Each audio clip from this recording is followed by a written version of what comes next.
Haleluya, haleluya, haleluya. Kami bersyukur untuk ibadah raya daring saat ini ya Tuhan. Mengawali bulan Maret saat ini, kami ingin terus bersukacita, beria-ria di dalam Tuhan Allah yang menyelamatkan kami. Terpujilah nama-Mu.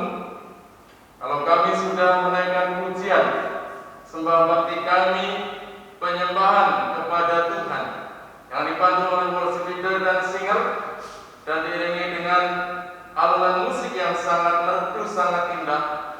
Tiba saatnya kami akan bersama-sama mendengarkan pemberitaan firman. Berbicara kepada kami ya Tuhan, sebab kami siap untuk mendengar dan diberkati melalui pemberitaan ini. Dalam nama Yesus Tuhan dan Juru Selamat. Haleluya. Semua mengatakan amin. Puji Tuhan. Salam Bapak Ibu Saudara sekalian. Ya, mohon izin saya supaya lancar berbicara dan agak jelas, saya lepas masker saya. Bapak Ibu Saudara sekalian, apa kabar saudara? Hosana, terpujilah Dia, Tuhan Yesus yang datang sebagai Raja di atas segala raja dan sebagai Gembala Agung kita, umat Tuhan, jemaat Tuhan. Bapak Ibu Saudara-saudara sekalian, luar biasa kasih Tuhan yang saat ini boleh mengurapi hamba-hambanya, baik itu worship leader Bapak Epsan Suhartono, singer Bapak Gunawan, singer Bapak Osanli, kemudian juga tim musik yang semangat dan penuh dengan penyerahan diri kepada Tuhan, yaitu ada Abang Jerry Pasaribu, ada Abang Hendra, kemudian ada Saudara Philip Irianto, dan kemudian ada Abang Russell. Luar biasa di tengah-tengah kami pelayanan ini, persiapan ini saudara sekalian, juga ada di backup dengan Saudara Randy dan Saudara Jefta yang bertugas sebagai pengatur sound system dan IT. Itu sebabnya Bapak Ibu Saudara, pelayanan ini adalah pelayanan daring, ibadah daring. Memang rasa-rasanya ada banyak kendala ketika kita terus masuk di dalam ibadah daring sebagaimana saat ini saudara sekalian. Kita semua tentunya ingin beribadah on-site di dalam ruangan gereja. Tapi bersyukurlah dan berdoalah senantiasa berserah kepada Tuhan. Kiranya sebagaimana program pemerintah pada bulan-bulan ini sudah mulai diberikan vaksinasi kelompok-kelompok tertentu dan terus berjalan, maka saudara sekalian, vaksinasi itu adalah dalam rangka untuk mencegah penyebar luasan atau penularan dari virus corona itu saudara sekalian. Nah, kapan giliran Bapak Ibu Saudara dan saya, nanti kita dengan semangat kita ikuti ya saudara sekalian, supaya mungkin minggu depan, mungkin bulan depan kita boleh beribadah kembali di ruangan gereja atau ibadah on-site. Sekarang ini kita masih online atau daring. Ya, terkadang ada banyak masukan ke Bapak Gembala bahwa Om, saya maaf sambil dengerin, sambil ikut ibadah, sambil ada tamu pembeli, jadi terganggu. Lagi ada yang papahnya atau anak-anak sudah lapar Om, jadi sambil goreng, sambil masak. Ya, nah ini beberapa kendala saudara sekalian. Saya tidak hendak menyalahkan siapa-siapa karena memang situasinya kayak begini, seperti ini. Tapi bersyukur Bapak Ibu Saudara, kalau dalam situasi yang sulit seperti ini, kita semua masih terus bersemangat, bersukacita, memuji, memuliakan nama Tuhan. Sebagaimana tadi Bapak-bapak worship leader dan tim singer saudara sekalian, mereka dipanggil oleh Tuhan, dipilih oleh Tuhan, dan diurapi oleh Tuhan menjadi alat dan pribadi yang boleh menyenangkan hati Tuhan. Begitu juga saudara dan saya yang di rumah masing-masing. Mungkin ada juga saudara seiman dari gereja atau persekutuan lain.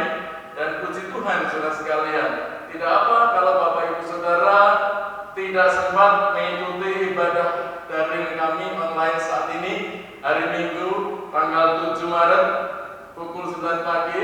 Nanti sore mungkin bisa kita membuka kembali YouTube kita, ya, atau besok kapan saudara sempat, mungkin sedang naik mobil, saudara bisa dengarkan itu YouTube kami, pelayanan daring GKP Hosana. Ada banyak rekaman YouTube yang sudah kami sharekan Bapak Ibu Saudara sekalian, dan di sana dengan tapping atau rekaman ini saudara sekalian, maka tidak terbatas pujian penyembahan, ibadah, khotbah, bisa mungkin kita remind, kita tonton lagi pada tahun depan, 2 tahun lagi, dan sebagainya dan sebagainya. Ini salah satu kelebihan pelayanan daring ini saudara sekalian, ya. Jadi Bapak Ibu Saudara sekalian, memasuki bulan Maret ini, tema sentral kita bulan Maret adalah kasih dan kesetiaan. Kasih dan kesetiaan. Ayat-ayatnya ada beberapa perikop, Mazmur pasal 100, Yeskiel pasal 34, kemudian Injil Matius pasal 25, kemudian surat Efesus pasal 1. Nah, ayat-ayat itu semuanya saudara sekalian, kasih dan kesetiaan.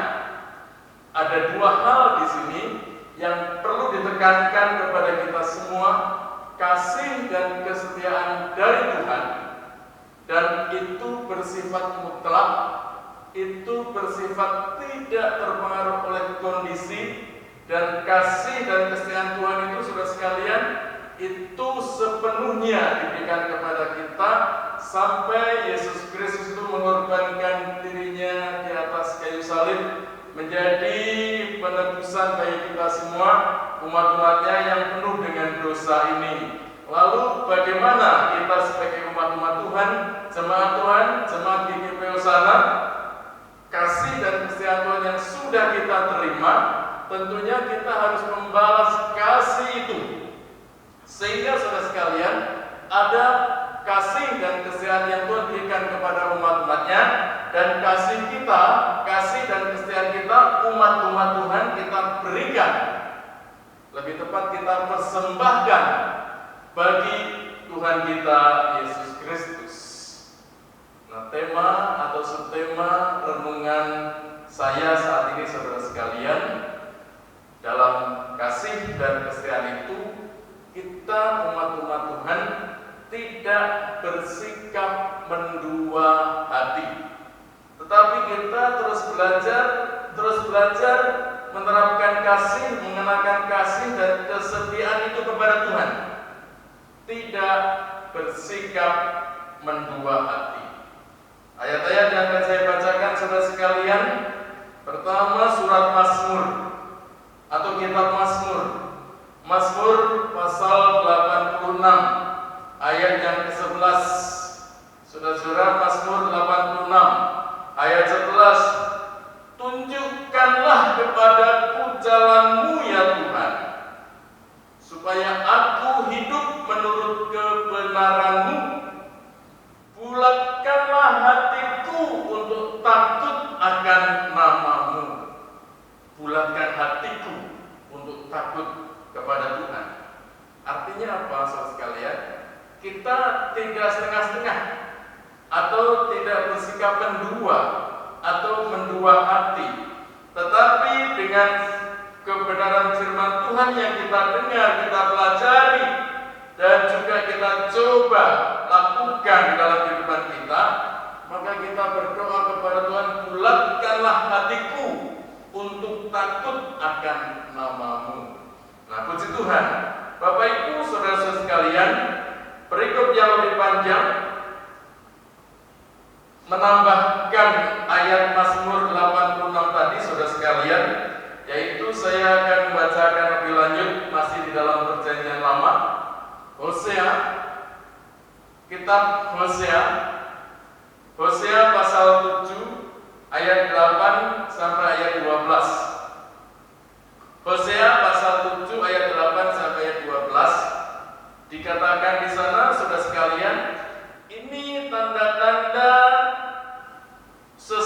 seseorang atau pemimpin atau suku bangsa yang bersikap mendua hati, yang ditulis di dalam kitab Hosea ini, saudara sekalian. Hosea pasal 7 ayat yang ke-8, demikian firman Tuhan. Efraim itu salah satu suku bangsa Israel ya, saudara sekalian. Efraim mencampurkan dirinya di antara bangsa-bangsa. Efraim telah menjadi roti bundar yang tidak dibalik.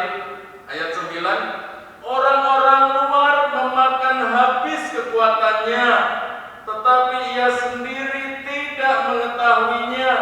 Juga ia sudah banyak beruban. Beruban itu rambut putih. Ya, saudara sekalian, saya sudah juga beruban. Tetapi ia sendiri tidak mengetahuinya. Ayat 10, kecongkakan Israel menjadi saksi terhadap dirinya, namun mereka tidak berbalik kepada Tuhan Allah mereka dan tidak mencari Dia. Kendati semuanya ini, artinya apa?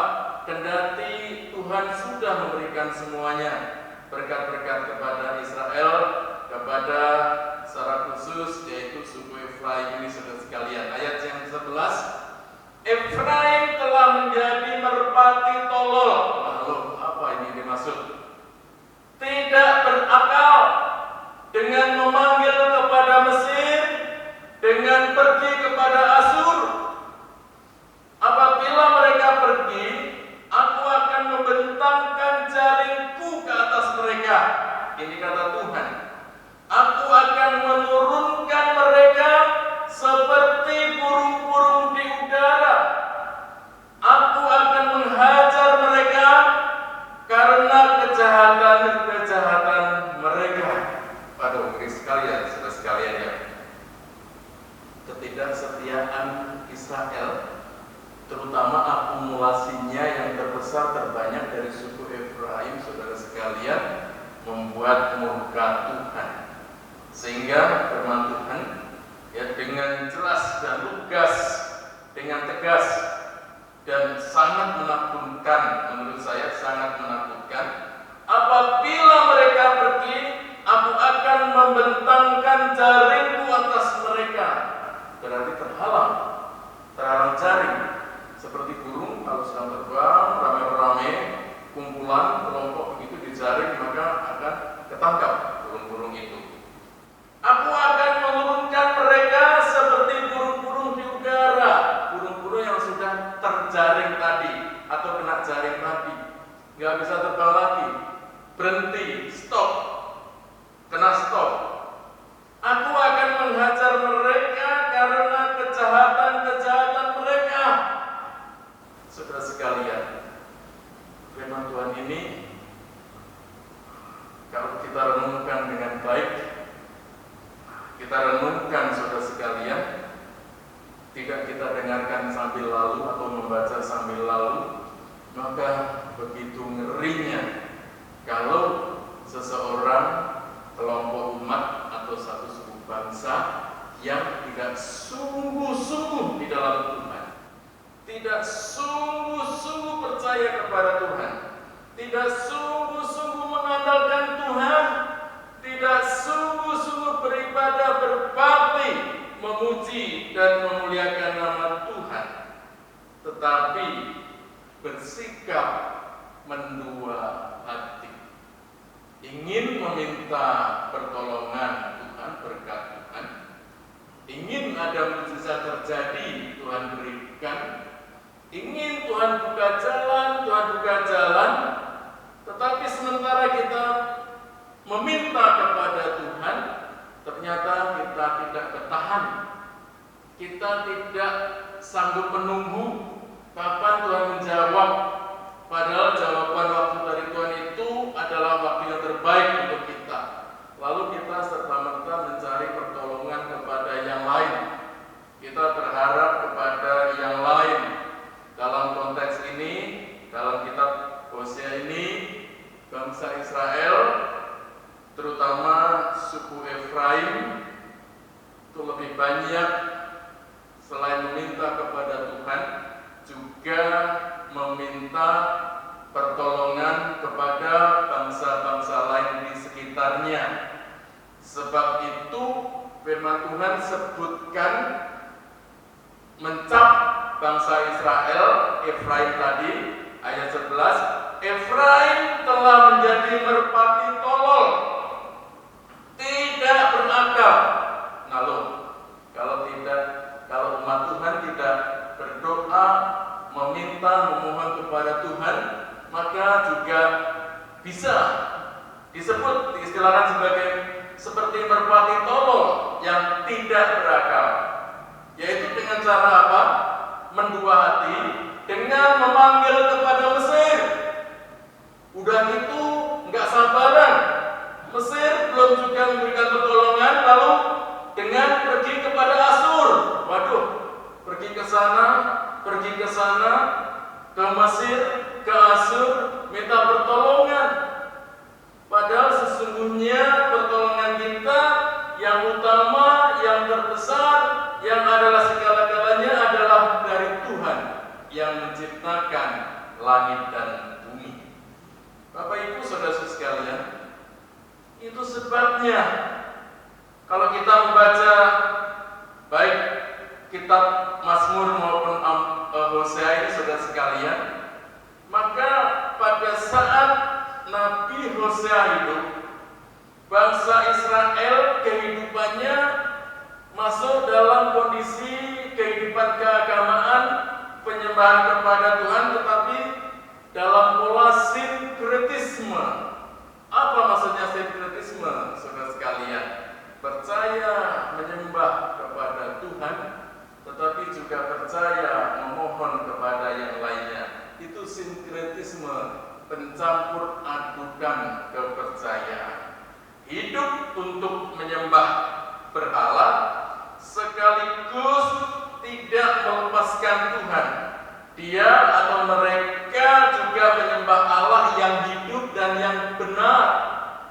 Artinya sikap mendua hati itu, saudara sekalian, menduakan Tuhan atau menganggap ada pihak atau oknum lain yang lebih, yang sama berkuasanya seperti Tuhan, itu adalah mendua hati. Dan pola pemahaman keagamaan seperti ini disebut dengan pola sinkretisme. Bapak Ibu Saudara sekalian, Nabi Hosea menggunakan 3 perumpamaan untuk menggambarkan kehidupan mereka, kehidupan keagamaan mereka, juga kehidupan politik pemerintahan mereka, bangsa Israel, sebagai mendua hati.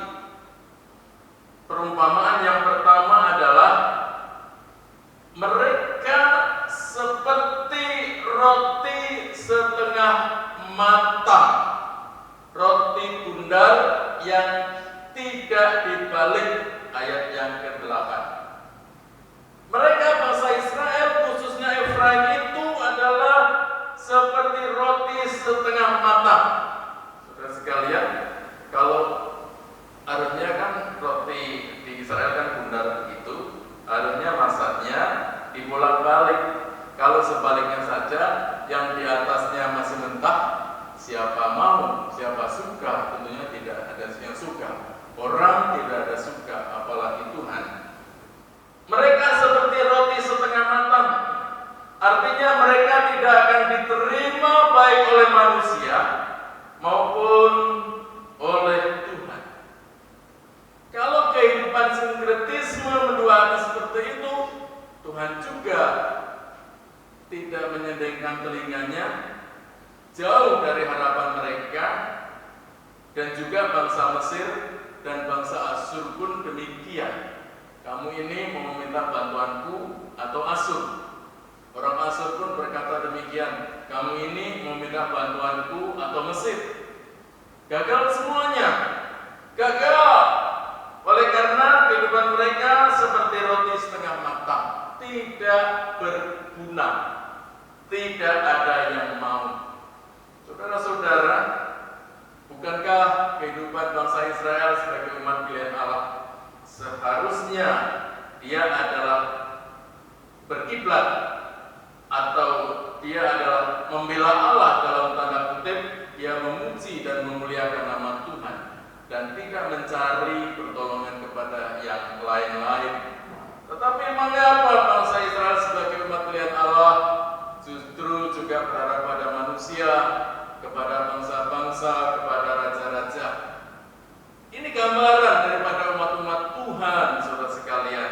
Ada banyak umat Tuhan yang berseru di gereja, "Oh, angkat tangan, Tuhan tolong saya, masalah saya, sakit penyakit saya, kebutuhan saya." Tetapi ada ragu-ragu juga, sehingga dia berharap ada sesuatu kuasa yang sama dengan Tuhan. Adakah kuasa yang sama dengan Tuhan? Berharap supaya dia mendapatkan pertolongan. Kalau Tuhan belum tolong, siapa tahu kekuatan lain, kuasa lain bisa tolong. Ini namanya seperti roti setengah matang.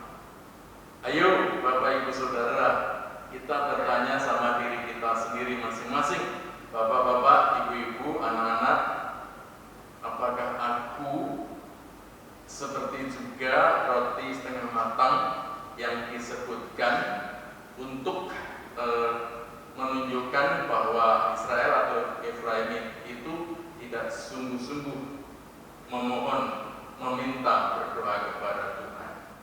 Saudara-saudara, Nabi Hosea menggunakan perumpamaan. Yang kedua, perumpamaan itu adalah mereka, bangsa Israel atau Efraim, seperti pria sombong. Tahu pria sombong? Pria sombong bukan gerak-gerik, suaranya lantang, penuh wibawa, atau penampilannya, naik kendaraannya. Kalau memang dia mampu membeli dan ada berkat itu saya rasa tidak sombong. Nah, dalam konteks ini, di dalam kitab Hosea, saudara sekalian, mereka seperti pria sombong yang tidak dapat melihat. Tidak dapat melihat. Yang tidak dapat melihat tanda-tanda penuaan dirinya. Nah, loh, di gereja ini ada 9 orang yang paling tua saya.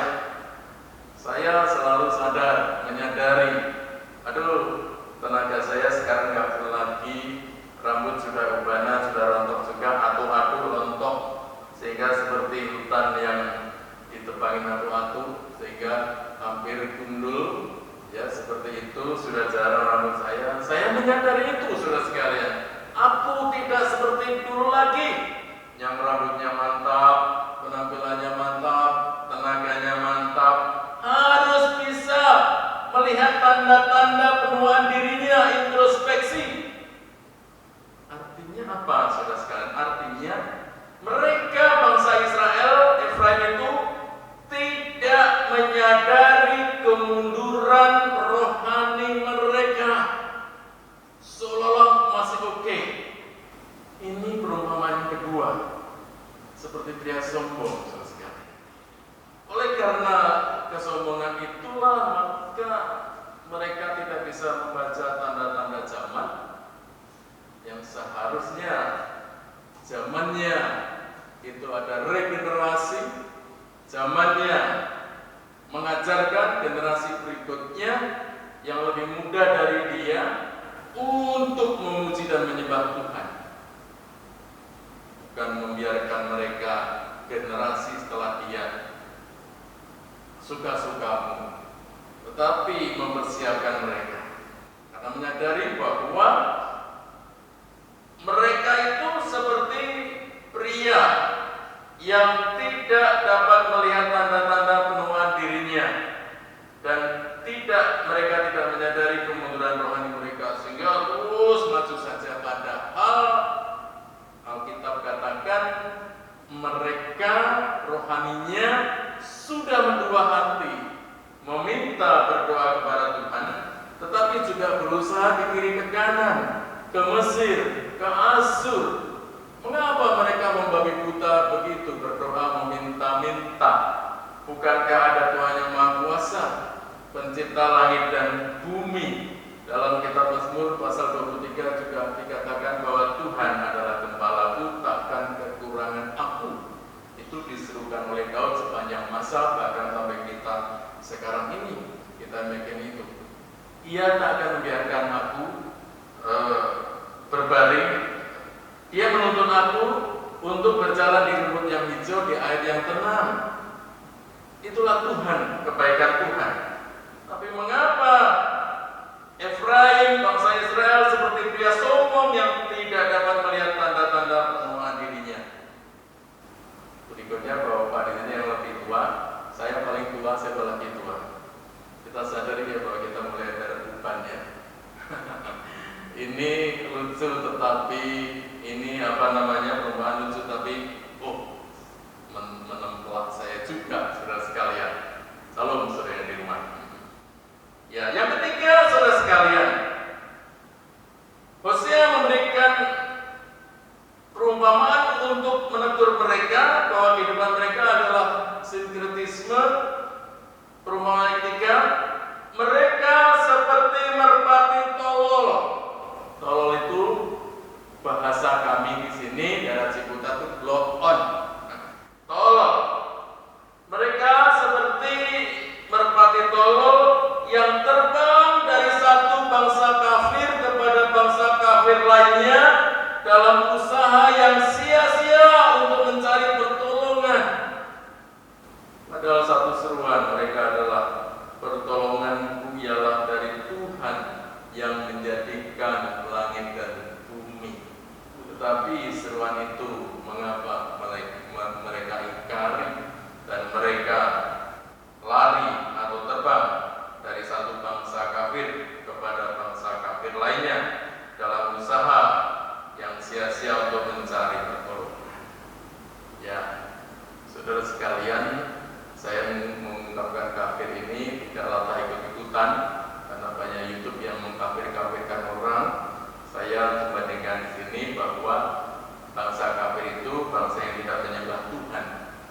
Kalau saya dikafir-kafirkan, ya sudah, berdoa saja, ampunilah mereka karena mereka tidak tahu apa mereka berbuat. Karena saya punya Tuhan, saya memuji dan menyembah Tuhan. Bapak Ibu saudara sekalian, saat ini kita sebagai umat-umat percaya juga seringkali dihadapkan kepada satu situasi sindrom. Apa itu sindrom? Yaitu sindrom mendua hati. Bayangkan saudara sekalian, kalau kita diizinkan misalnya sakit puyeng, pusing, sampai kita berdoa sehari, 2 hari, seminggu, 2 minggu, udah betapa bingungnya kita. Sudah berdoa tapi nggak tenang, minta berdoa yang lain. Nanti tetangga bilang, Om Pak Cik, Bu, Tante, coba ke sono, ke Gunung Sindur sono. Di sana ada kebun 6. Enggak tuh, kebunnya cuma 5, aku lihat. Satu lagi mana? Kebun 6. Seperti itu. Banyak suara-suara yang mengganggu kita. Suara sumbang yang mencoba mengalihkan perhatian kita untuk percaya sungguh-sungguh kepada Tuhan. Itulah sindrom mendua hati, saudara sekalian. Kita umat-umat Tuhan berseru kepada Tuhan, percaya kepada Yesus sebagai Tuhan dan Juru Selamat. Tetapi ada banyak dari umat-umat Tuhan tersebut yang enggan menyerahkan setiap bidang kehidupannya kepada Tuhan.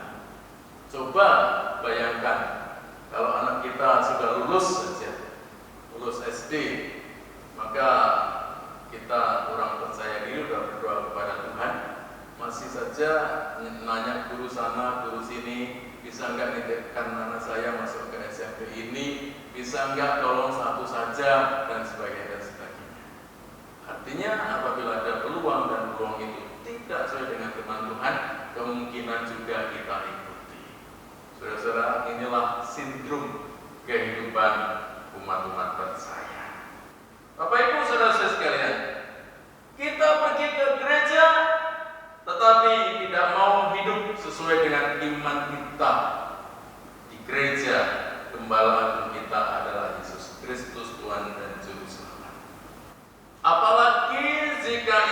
kita itu tidak membuat kita maju. Artinya apa? Seolah-olah iman kita itu Tuhan tidak jawab, tidak dengar.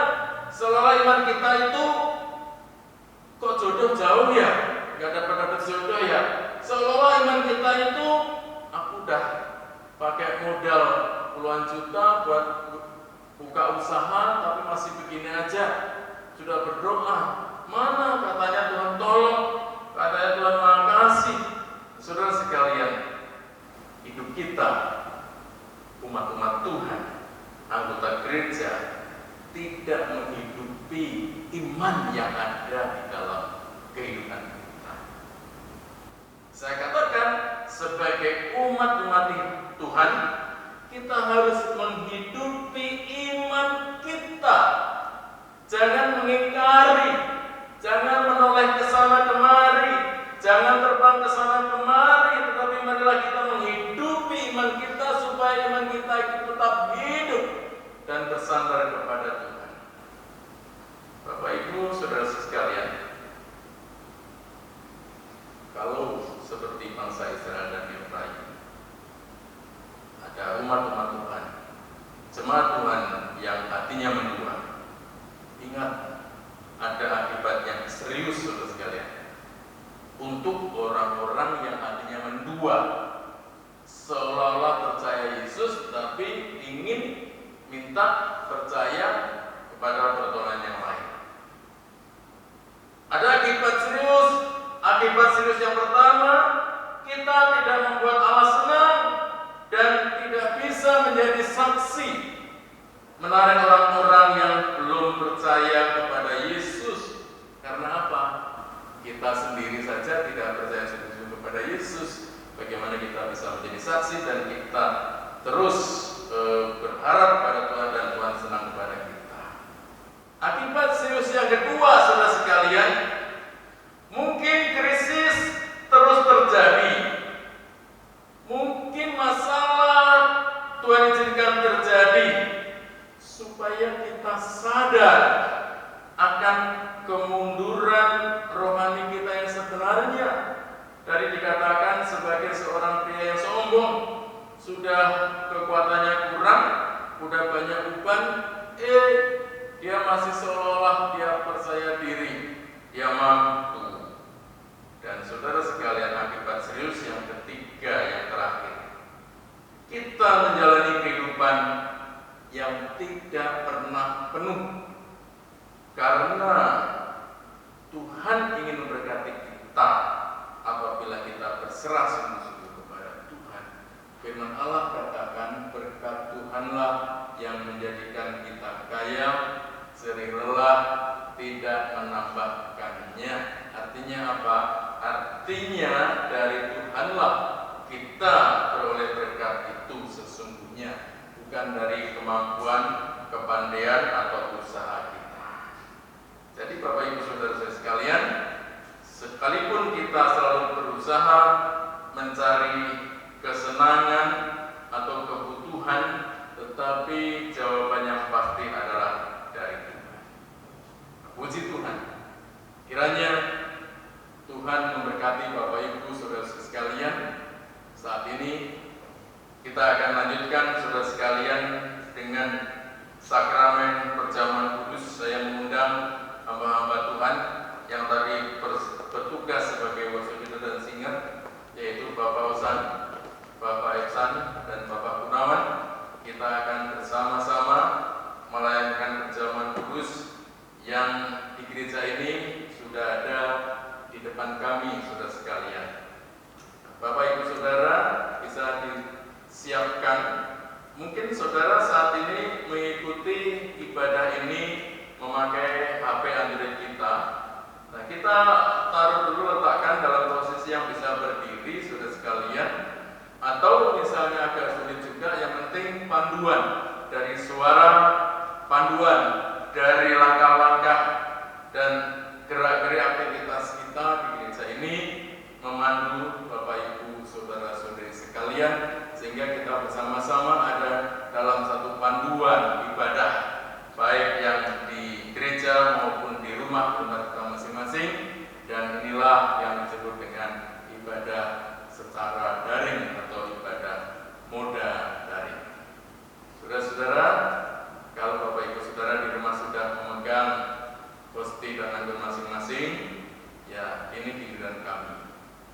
kami akan berdoa dulu. Kita akan berdoa saudara sekalian untuk rosti dan anggur yang sudah disiapkan saat ini. Mari Bapak hamba Tuhan, pelayan perjamuan kudus, kita mengangkat kedua tangan kita saat ini. Bapa di dalam surga, terima kasih untuk kemurahan-Mu yang lebih dari hidup. Ajarkan kami untuk sungguh-sungguh tetap percaya, terus percaya dengan sungguh-sungguh, dan tetap bertahan di dalam iman percaya kami kepada Tuhan meskipun ada banyak masalah, kesulitan, kendala, sakit penyakit yang kami hadapi hingga saat ini. Dan kami mohon biarlah Tuhan berikan kekuatan dan sukacita kepada kami semuanya. Terima kasih Bapa di surga, kami yang di gereja, hamba-hamba-Mu, dan juga jemaat-Mu yang di rumah, mereka akan bersama-sama menerima sakramen perjamuan kudus. Kami berdoa kiranya Tuhan memberkati hosti dan anggur, baik yang ada di gereja ini maupun di rumah kami masing-masing dengan berkat perjamuan kudus, sehingga setelah kami makan, kami minum, kami dikuatkan, diberkati masuk dalam persekutuan yang indah dengan pengorbanan Kristus di atas kayu salib yang memberikan jaminan keselamatan dan penebusan bagi kami. Terima kasih Bapa di surga, terpujilah nama-Mu. Demikian di dalam nama Yesus Tuhan dan Juru Selamat kami berdoa. Haleluya. Amin. Puji Tuhan. Saya membagikan kepada para hamba Tuhan di sini, gereja Bapak Ibu Saudara, dan Bapak Ibu Saudara sudah dipegang masing-masing. Bapak Gunawan, hamba Tuhan, tubuh dan darah Yesus. Haleluya. Bapak Ibsan, hamba Tuhan, tubuh dan darah Yesus. Puji Tuhan. Bapak Osan, hamba Tuhan, tubuh dan darah Yesus. Ya, mewakili jemaat Tuhan yang di gereja maupun yang di rumah. Sementara saudara kami, tim musik dan yang lainnya, mereka sudah dibagi tadi. Maka Bapak Ibu Saudara sekalian, mari kita memegang dengan benar hosti, kita pegang dengan tangan kanan kita dan lebih tinggi dari kepala kita. Saudara-saudara sekalian, saya akan bacakan firman Tuhan 1 Korintus pasal 10 ayat 13 sampai ayat 17 dan kita akan mengaminkannya. Pencobaan-pencobaan yang kamu alami ialah pencobaan-pencobaan biasa yang tidak melebihi kekuatan manusia, sebab Allah setia, dan karena itu Ia tidak akan membiarkan kamu dicobai melampaui kekuatanmu. Pada waktu kamu dicobai, Ia akan memberikan kepadamu jalan keluar sehingga kamu dapat menanggungnya. Karena itu saudara-saudara yang kasih, jauhilah penyembahan berhala. Aku berbicara kepadamu sebagai orang-orang yang bijaksana. Pertimbangkanlah sendiri apa yang aku katakan. Bukankah cawan pengucapan syukur yang atasnya kita ucapkan syukur adalah persekutuan dengan darah Kristus? Amin. Bukankah roti yang kita pecah-pecahkan adalah persekutuan dengan tubuh Kristus? Amin. Karena roti adalah satu, maka kita sekalipun banyak adalah satu tubuh, karena kita semua mendapat bagian dalam roti yang satu itu. Saudara sekalian, selanjutnya demikian firman Tuhan akan saya sampaikan, bacakan kepada Bapak Ibu Saudara. Tetap kita pegang hosti tinggi dengan tangan kanan kita. Sebab apa yang telah kuteruskan kepadamu telah aku terima dari Tuhan, yaitu bahwa Tuhan Yesus pada malam waktu Ia diserahkan mengambil roti, ada tangan kanan kita masing-masing ya saudara sekalian, dan sesudah itu Ia mengucap syukur atasnya. Ia memecah-mecahkannya dan berkata, inilah tubuhku yang diserahkan bagi kamu. Berbuatlah ini menjadi peringatan akan aku. Kita terima, kita makan di dalam nama Tuhan Yesus. Haleluya.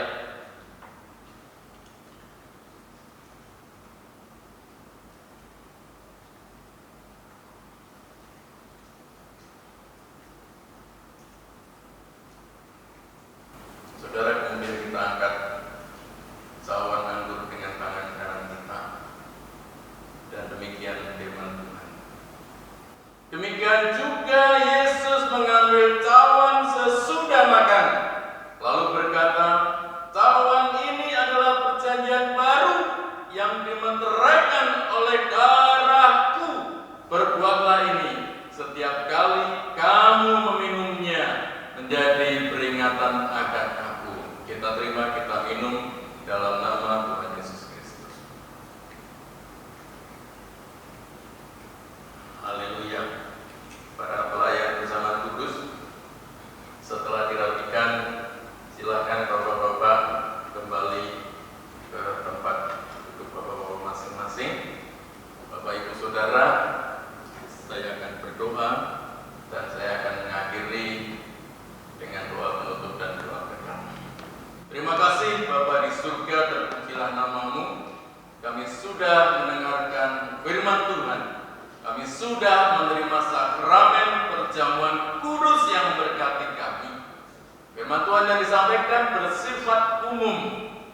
Kami semua mendengar sama, tetapi perjamuan kudus, hosti dan anggur bersifat khusus, dan pada saat kami dengan iman menerimanya dan meyakininya bahwa pengorbanan di atas kayu salib itu membebaskan kami, maka ketika kami terima hosti, Yesus berkata, inilah tubuhku yang bercabik-cabik, oleh bilur-bilurnya kamu menjadi sembuh. Pengorbanan Kristus di atas kayu salib menyelamatkan kamu. Inilah darahku yang terkucur di atas kayu salib, oleh bilur-bilurnya kamu menjadi sembuh. Terima kasih Bapa di surga. Kami membawa persembahan kami saat ini sebagai tanda syukur kami karena pertolongan Tuhan, pimpinan Tuhan dan berkat Tuhan. Kami bawa, inilah persembahan kami ya Tuhan. Meskipun nanti kami antarkan ke tempat bendahara gereja kami, tetapi inilah yang bisa kami persiapkan ya Tuhan. Sesungguhnya Engkau melihat apa yang kami persiapkan ini tidak sekedar jumlah, tetapi ucapan syukur kami, sukacita yang melimpah manakala kami mempersiapkan persembahan ini, sehingga sebagaimana firman Tuhan, meskipun kami tidak berharap Tuhan memberkati sebagaimana kami berikan, tetapi firman-Mu mengatakan, berilah dan kamu akan diberi. Suatu takaran yang baik, yang dipadatkan, yang digoncang, dan yang tumpah keluar akan dicurahkan ke dalam keribahan-Mu. Berarti Tuhan memberkati kami dengan limpahnya, berkelebihan di dalam berbagai kebajikan. Sebab siapakah aku ini dan siapakah bangsaku, sehingga kami mampu memberikan persembahan sukarela seperti ini? Sebab daripadamu-lah segala-galanya, dan dari tangan-Mu sendirilah persembahan yang kami berikan kepadamu. Dalam segala kekurangan dan kelebihan kami mempersiapkan persembahan ini. Tuhan Yesus, terimalah dan berkatilah persembahan kami ini untuk memberkati pelayanan pekerjaan Tuhan di GGP Hosana ini. Amin. Terima kasih Bapa di surga, terpujilah namamu, dan di akhir ibadah kami pada pagi hari ini kami mohonkan berkat untuk kehidupan kami. Saudara-saudara, kita mengangkat kedua tangan kita tinggi-tinggi di hadapan Tuhan. Terimalah berkat dari Tuhan. Tuhan memberkati engkau dan melindungi engkau. Tuhan menyertai engkau dengan wajahnya dan memberi engkau kasih karunia. Tuhan menghadapkan wajahnya kepadamu dan memberi engkau damai sejahtera. Diberkatilah hidupmu, diberkatilah usahamu, diberkatilah masa depanmu, diberkatilah lumbung-lumbungmu, usaha, pekerjaan, studi, sekolah anak-anakmu.